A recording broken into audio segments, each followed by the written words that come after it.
Hey, what's up? Welcome to Now Alive, Real and Live. And we are here, real and live, with Jared Kingery, fellow guitarist of the band Fehora Maei. I worked with this guy for a little bit. I'm the band's vocalist.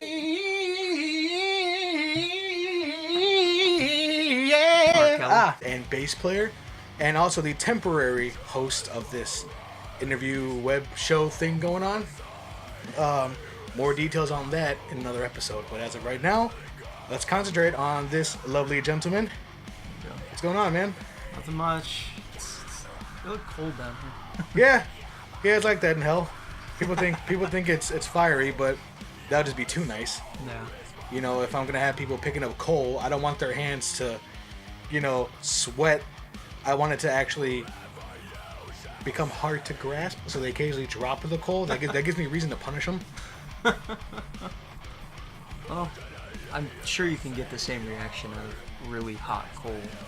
I don't know. That just just imagine them walking on fire coal when it's below freezing. Oh yeah. Whatever. Oh, the pain. The pain is beautiful. Kind of like your mother. I'm kidding. Okay. Anyway. But yeah, what's going on, man? You doing all right? I'm doing just fine. Yeah. Sweet. Tell us a little bit about yourself. A little bit of music background, how you came up, how you got started. I probably should have spit this gum out, but whatever. Well, I play guitar in Fehora Maei. If it wasn't obvious enough. And for background, I listened to a lot of stuff when I was younger. I listened to one of the most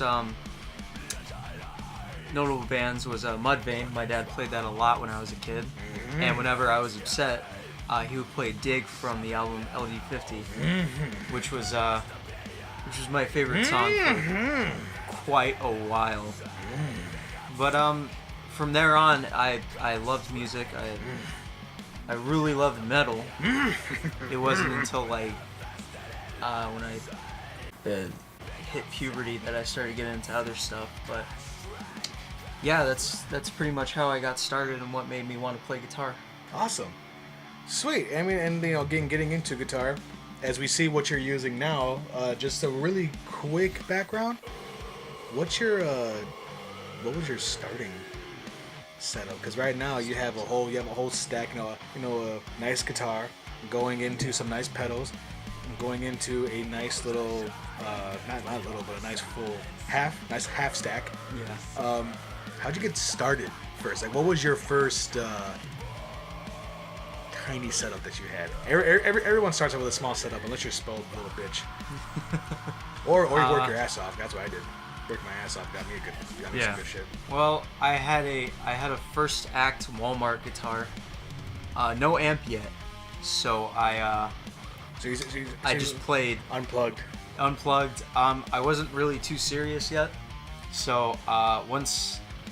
I actually lost a piece of the bridge on it, so I stopped for a year, and then I approached my parents. I think I was 15. I want to fucking do this. Yeah, I want to take it serious this time. And they were like, okay, and they believed me, and they got me a real nice Fender acoustic, and I started taking lessons, and then I think after a year they saw me getting serious. So when I was 16, they got me a Sinister Gates replica, or signature, I'm sorry. I remember. And that guitar is still with me since then. And I needed an amp, so I got a nice little Fender Mustang, and I just plugged directly into that. And that was my setup for a little while, just a Mustang and a Sinister Gates. Right, and then there was a little incident where when we finally got you a full stack, it was all crate stuff, kind of entry. Crate. And then, along with some live shit that I owned, it got stolen. Yeah. I mean, what kind of band doesn't go through stuff getting stolen? Yeah, exactly. So I guess it just made us more of a band, because we then got you what you have now. So let's talk about what you have now. Let's talk about some of the gear. All right. Let's start off with the PRS. Yeah, she's looking at me funny, bro. Well, her name is Ruby. She is a nice transparent cherry is what they called it. Trans cherry. Transparent cherry color. Sounds like which really I feel fits the band. And it's a Mike Mashak signature. Yeah, It's a baritone model because Mr. Mashak liked to play a lot of, really low tunings. For us, we tune it to drop G, which can get pretty. We have to use heavy strings for it, so we need the long scale length that Mike Mashak used. Tighten it up. Yeah, it's got a 27.5 scale length, and we're using. We need a bass string on the 6th string to keep the unless we go custom, which at that point costs a little bit more than what it costs just to replace it with a bass string. Yeah, which I don't have yet. So yeah. So even though it has the bass string, it sounds great. It's got nice string clarity. It doesn't get muddy like a really low guitar tuning would get if it was a normal 25.5 or a 23-inch scale. So 23 is small. 23 is small, yeah, but I've seen it. Really? Yeah. Well, I mean, those are part of the juniors. I know Fender makes 24-inch. Yeah. Yeah. Well, but the first act I did have, it was 23. No, Jesus. That's what I mean by it was a real. Can do nothing with it. Crabby guitar. Yeah. So if I may. Now, Mike Mashak is not necessarily known for playing really heavy stuff, whereas Mark Holcomb is known for that. Yeah. So, and they're both PRS. Yeah. So, it's obvious that you decided to go to PRS as opposed to a Schecter or a LTD or ESP or Ibanez.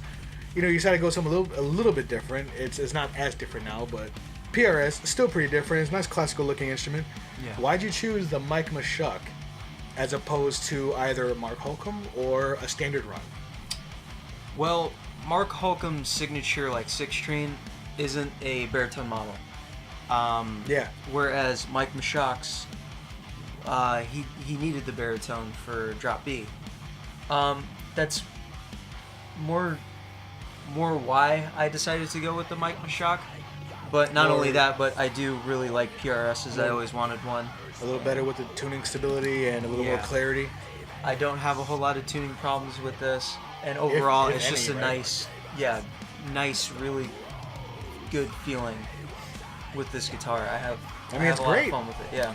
Now, another thing I've noticed is that there are people that are going for, for a while EMG was the rave for metal, and then people started going with DiMarzio's, like with the Breed or the Ionizers, and even now the Fishman Fluence, all that stuff. Yeah. That's becoming really big. So I can't help but notice that I don't know how many people know about these pickups. I know about them, but what made you go with these pickups, which are rail hammers, as opposed to either what comes in it stock or what the cool kids are using now? Yeah. What about this drew you to picking that as a valuable upgrade? Validable upgrade. Valuable? Malleable. It's a malleable upgrade. Malleable. Well, when I was out looking for a baritone, I was on Guitar Center's website, and they had quite a few.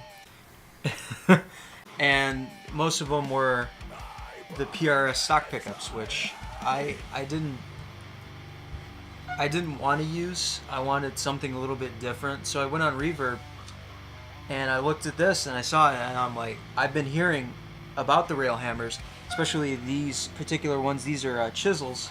Yep. And I really like the way they sound. The rails and the coils complement the strings really well, and it keeps real nice string clarity, and overall it keeps the low end nice and tight and heavy. So that's really what drew me to get this guitar with the pickups in it. Oh yeah, I mean this thing does sound great, and I speak from experience. This is what we used to record the EP with, actually. Oh yeah, because of how just how great it sounded. Oh, and then I just let people know we're gonna do a playthrough of the album that got released. Would you like to finish that up? Wait, no, what I'm about to say. I know I said that kind of funny. Would you like to finish up my statement?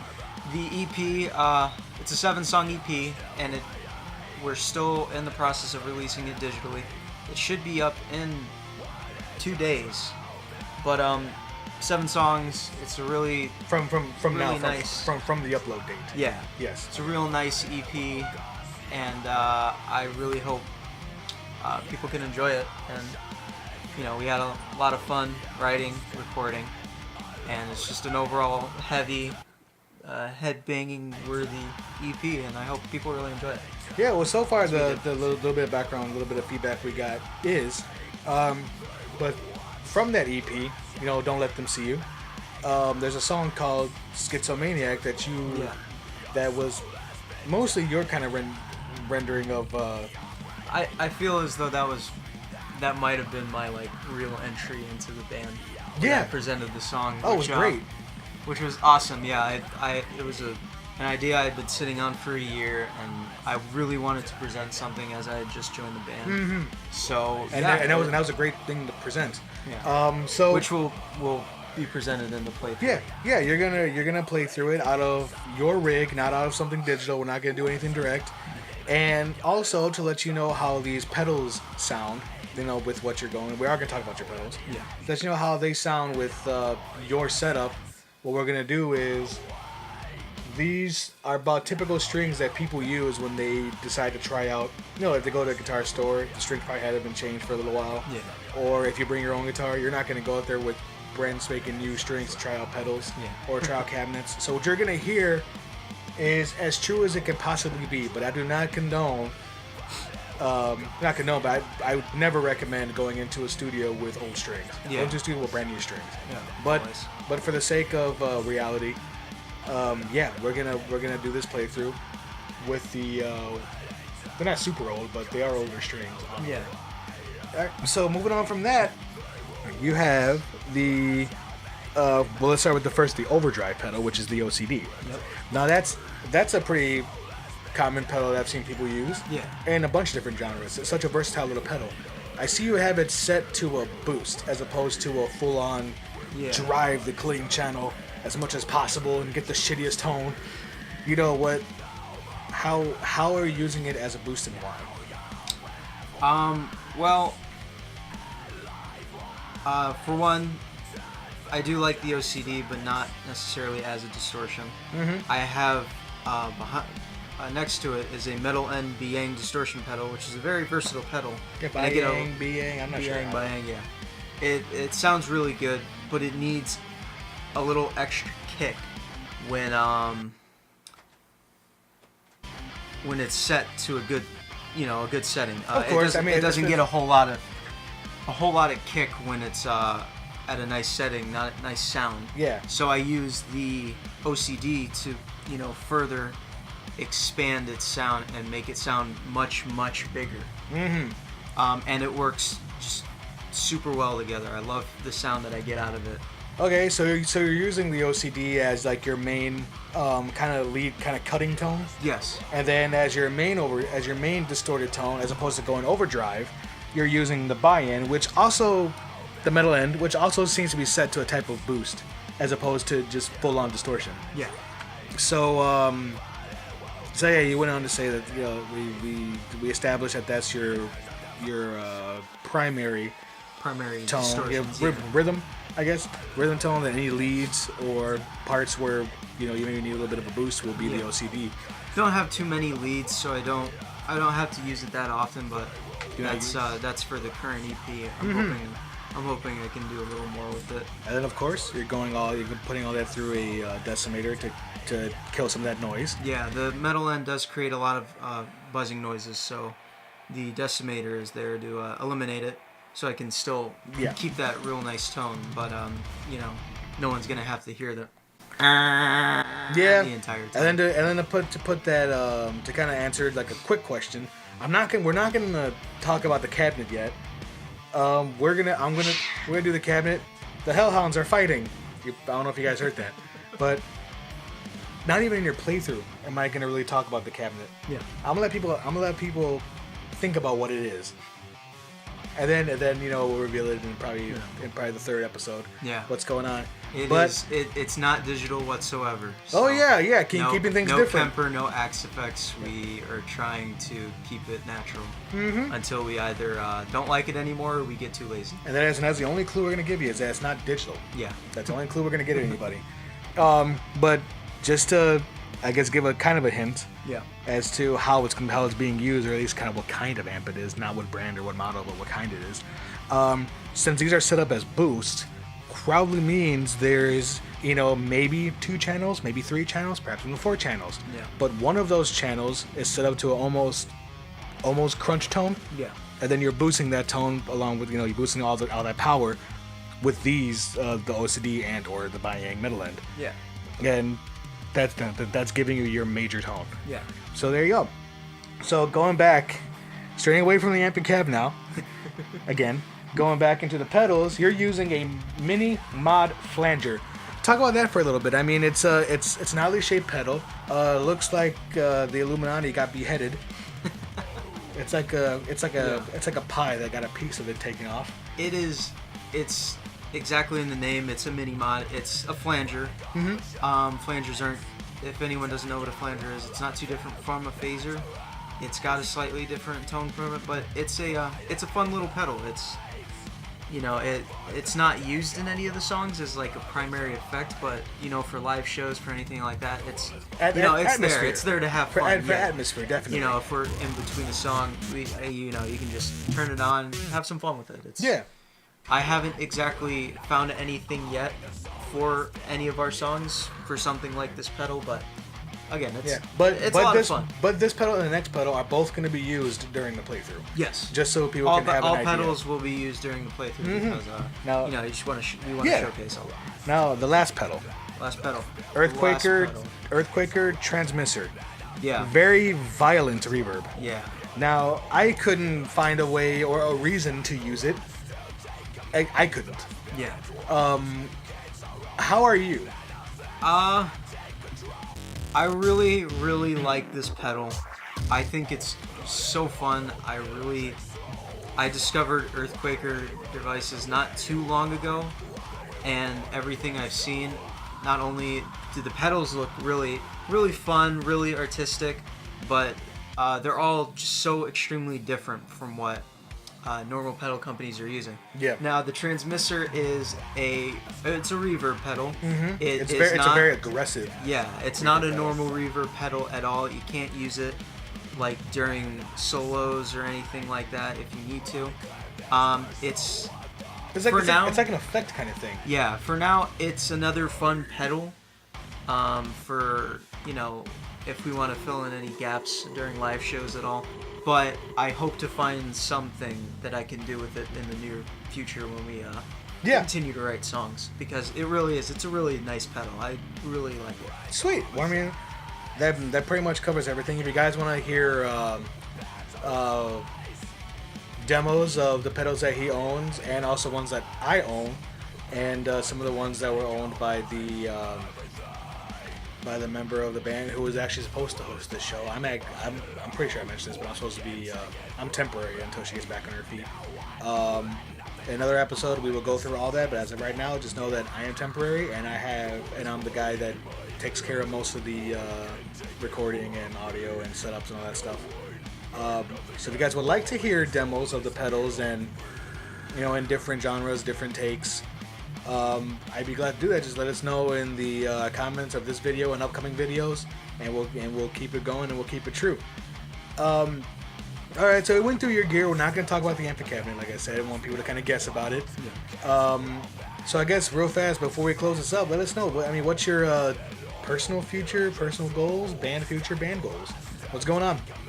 Well, for the band future, we're gonna have to be put on pause for a while. A lot of unfortunate events happening, which will be explained in another episode. Of course. I am still a part of this band no matter what. Even if we stop making music, I'll always call us Fehora Maei, but as of right now, because we're inactive, I'll probably be going down the road into projects that I personally want to work on. A new project that will be will be in full effect in 2018 sometime. I would hope about mid 2018. Mid 2018, Frank can kickstart it. Yeah. Cool. To get everything going. Cool. All right. Anything else you'd like to talk about before we close this up, man? No. Nice. No. One thing I would like to say. Eat your vegetables and brush your teeth in the middle of the street. I know it doesn't. I know it sounds weird, but it really helps. Well, I mean, Back to you. I mean, you forgot. They need to be on a hammock when they do that. They have to be on a hammock. That's a must. Connect the hammock, connect the giant hammock to two light poles, and then just chill there, eating vegetables and brushing your teeth. Anyway. Well, all right, man. It was nice talking to you. You'll most likely be in other future videos, but you know, I'm glad you were the first guest. Really glad. Thank you. All right, guys. Well, that was Now Alive, Real and Live. I am Revach. I don't know if I mentioned that earlier. Please like if you like it, comment if you have something you want to say, share the video, subscribe, and promise to bring you more content on not only gear but bands in the Chicago, Illinois area as it exists for right now. Now Alive, Real and Live. Catch you guys later. Oh wait, they can't see my face. They can't. Turn the camera off. I forgot.